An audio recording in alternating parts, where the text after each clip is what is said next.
قومی اسمبلی میں نائب وزیر اعظم اسحاق ڈار نے مطالبہ کیا ہے کہ غزہ میں سیز فائر کیا جائے۔ بیرسٹر گوہر نے کہا کہ صرف قراردادوں سے فلسطین آزاد نہیں ہوگا، مسلم دنیا اقوام متحدہ میں اپنا بلاک بنائے، OIC کو مضبوط کرے۔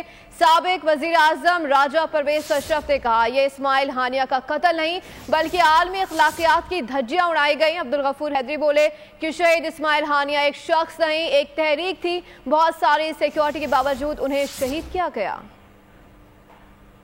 of Israeli oppression and brutality against people of Pakistan, whereas the assassination of Hamas leader Ismail Haniya in Tehran has added to the angst and grief, and such incidents are seen as deliberate conspiracies to sabotage efforts to stop the ongoing oppression and brutality against Palestinians and to establish peace in the region. اگر اسی طرح مسلمانوں کی حالت رہی تو اسرائیل جو کر رہا ہے یہ بہت جلد انڈیا کشمیر میں بھی شروع کرے گا۔ مسلم دنیا کو کچھ کرنا ہوگا، مسلم دنیا انٹرنیشنل سطح پہ UN میں اپنا بلاک بنا لے اور OIC کو مزید مضبوط کر لے۔ صرف اور صرف ریزولوشن سے فلسطین آزاد نہیں ہوگا۔ افسوس، صد افسوس کہ اسرائیل جس بہیمانہ طریقے سے، جس خوفناک انداز سے وہ فلسطینیوں پر ظلم ڈھا رہا ہے، ان کا خون کر رہا ہے، میں سمجھتا ہوں کہ جس طریقے سے آج اس گلوب کی، اس کرۂ ارض کی ساری انسانیت کو کھڑے ہو کر یہ بات کرنی چاہیے تھی، وہ نہیں ہو سکی۔ یہ جو